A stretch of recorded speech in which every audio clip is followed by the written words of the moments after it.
antes de comentarmos sobre o Preto Velho, Pai Antônio, entidade que o Zélio também incorporava, a gente estava conversando nos bastidores e o caboclo das Sete Encruzilhadas tinha duas mensagens, né? Sim, ele deixou uma mensagem especificamente para o Pai Ronaldo Linares, que depois ele vai falar um pouco mais sobre a história, qual é a ligação deles.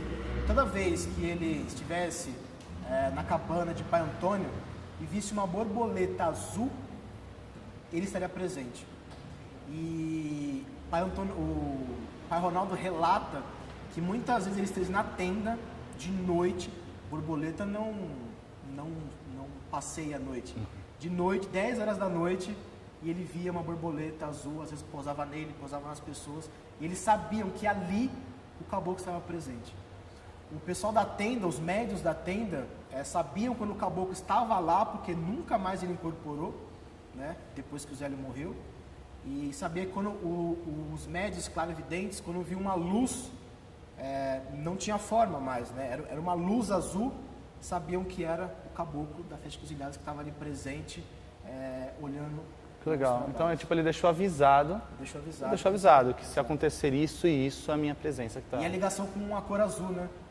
É uma coisa que a borboleta azul, a energia azul. Hoje a gente olharia e falaria, hoje Sete Encruzilhadas, ele é de Oxalá, mas a gente tem essa peculiaridade que nunca foi abordada e nunca foi colocada em estudo. A cor também é um pouco interpretativa, né? Para nós hoje. Sim. Fantástico. Bom, falando então do Pai Antônio.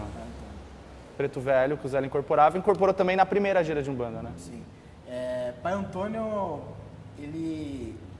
segundo ele foi chamado pelo caboclo. O caboclo chegou no astral e falou, tô formando um time aqui, vamos comigo? É eu e você, uma dupla, vamos começar brincando assim, né? Então, o Pai Antônio sempre falou, quem me trouxe aqui foi o caboclo, ele me chamou para fazer parte disso. Então pensa, no dia 16 de novembro de 1908, o caboclo vem, dá uma palestra, cura, tal, daqui a pouco sai da mesa, que até hoje existe, vai pro cantinho, incorpora quem? Um preto velho. Depois de 20 anos da abolição da escravatura, um preto velho incorpora um branco para curar um outro branco. Fantástico isso, cara. Fantástico. É uma quebra ali. Completamente. Né? E ainda mais dentro de um conceito que tinha muita gente ali que frequentava o espiritismo. É uma quebra. E diferente do caboclo das Sete Encruzilhadas, que era o chefe, era o duro, sabe aquele ser risadinha, você fica assim, né? Ouvindo e... O Pai Antônio, ele era totalmente diferente. Carismático. Totalmente. Caramba. Hoje, quando a gente fala de preto velho, o que é o preto velho hoje? Você pode até falar muito melhor do que eu.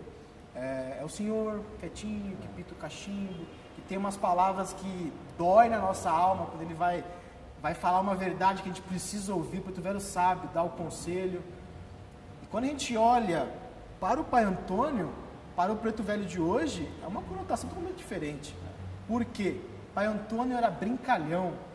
Hoje, ele era o mais próximo dos médios.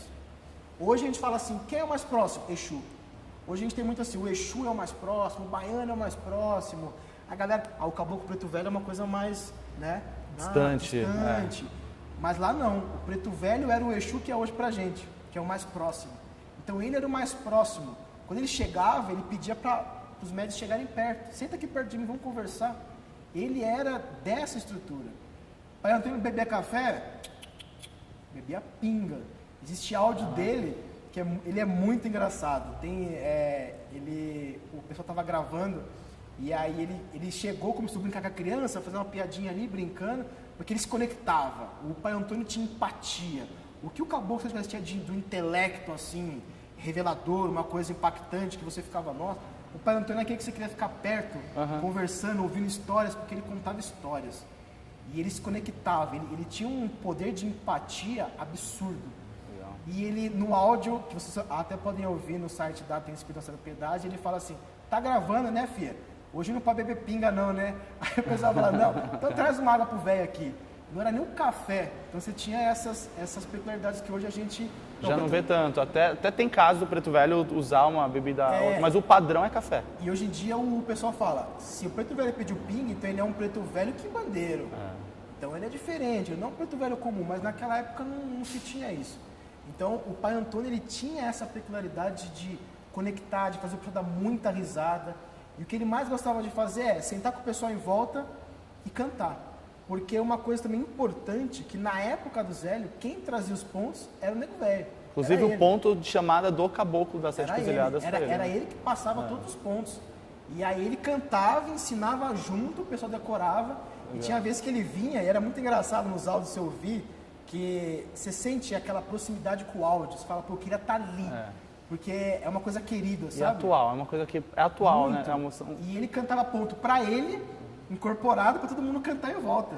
Legal, E era simplesmente fantástico. E ele trouxe para a tenda várias coisas. Várias coisas. Ele trouxe a guia, ele trouxe a questão do fumo, da bebida, ele trouxe o orixá malê. Esse conceito de orixá, orixá malê, quem trouxe foi ele. Ele falou, peraí que eu vou buscar um... Talvez foi a primeira vez que foi citado de forma... Ali dentro, Exato. Sobre orixá. A gente sabe que Preto Velho, nas macumbas cariocas e outros rituais, eles já incorporavam. Mas ali naquela estrutura, naquela filosofia de liberdade, naquela nova concepção, que hoje a gente olha e fala é uma religião, o Preto Velho tinha um símbolo totalmente diferente. Exatamente. Então ele trouxe todas as coisas, as cantigas, o fumo, a bebida, ele trouxe muito isso, trouxe o orixá malê, ele era muito próximo nesse sentido de sempre ter uma oportunidade para ele. Então a gente diria que a parte do ritual, toda essa complexidade do ritual, o uso das coisas, veio muito dele. Veio dele. Veio muito dele. Ele tinha essa questão que é muito curiosa, né? A gente fala assim hoje do Preto Velho Quimbandeiro. Será, hoje o pessoal, que ele era um Preto Velho Quimbandeiro?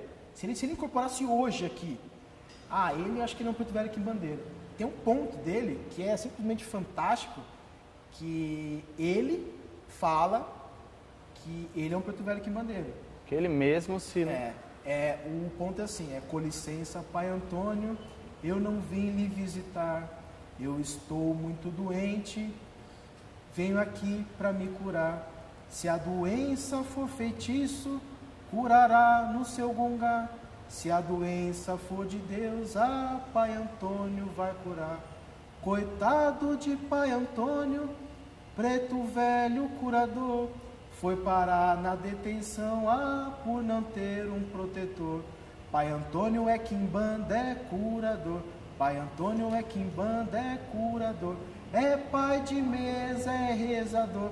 É pai de mesa, é curador. O ponto dele traz isso. Que lindo, ele é pai de mesa, ele é curador. Piada aqui, impressionante. Ele é curandeiro. Porque o quimbanda, se a gente for falar da parte banto, da parte... É o curador. É o curador.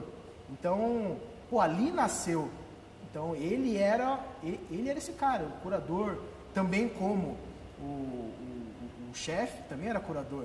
Mas ele trazia uma proposta diferente ali, pessoal. E essa questão do ponto também, hoje a gente tem um conceito cultural diferente, né?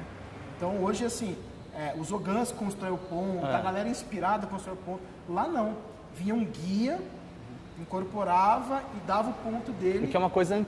Talvez herança e catimbó, talvez seja uma herança da própria macumba, né? Total. No catimbó, quando tem essa parte de acostar, ele precisa dar o ponto cantado e riscado. Para mostrar que ele existe, né? Exato.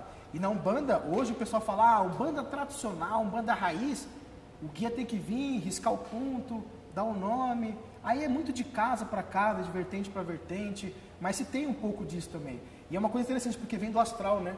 Porque o ponto ele tem aquela ligação de mostrar a identificação do guia e os poderes dele. Então, nesse ponto, ele mostra várias coisas. E a galera gostava de cantar com ele. Ele puxava a galera para perto para cantar. Incrível. Fazia um trabalho espiritual, lógico, ali. Mas você vê que essa proximidade era fantástica. Quer dizer, e aí entra uma coisa interessante. A tenda não tinha a Exu, mas a gente tinha um Preto Velho que atendia esse papel da parte da magia, da parte da quebra, de repente de feitiço. E aí Pai Antônio tá ligado com o orixá malê, né? Porque em determinado momento, em alguns trabalhos que a gente pode falar, magia, feitiçaria, quebra de demanda, o Pai Antônio trouxe um terceiro ali, o trio, para formar o trio, que a gente conhece, que é o orixá malê, que aí vence o entendimento do orixá, que a gente vai falar um pouquinho mais adiante como era interpretado isso na tenda. Ou seja, ele trouxe um espírito de um grau elevado para quebrar as demandas. Ele também quebra a demanda. Vai falar, eu vou trazer um cara aqui que especialista, respeito, né? Que ele vai tocar isso. Na vibração de Ogum, e é ele que vai tocar essa parte. Então ele também começou a inserir essa... E aí o Orixá Malê trouxe a escrita para Umbanda. O ponto riscado. O ponto riscado foi o Orixá Malê que trouxe. E o uso de pra algumas Umbanda. oferendas também, né? Foi ele que... Aí o pessoal fala muito, tem aquela história que ele pedia um porco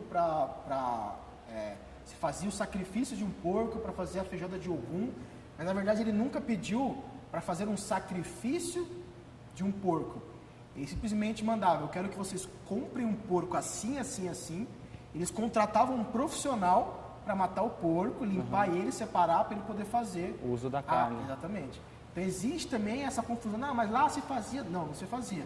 É que naquela época, imagina gente, naquela época você não tinha os mercados ali, como a gente tem hoje, tudo ali a pronta entrega, e ele tinha uma exigência de que o animal fosse daquele castrado, com algumas restrições alimentícias. Então tinha essa peculiaridade. Sensacional. A gente vai falar dele daqui a pouco. Vou falar. Isso aí. Bom, então este foi o Pai Antônio. Espero que algumas curiosidades que você tinha foram esclarecidas. Encerramos este bloco e vamos para o próximo aí. Vamos.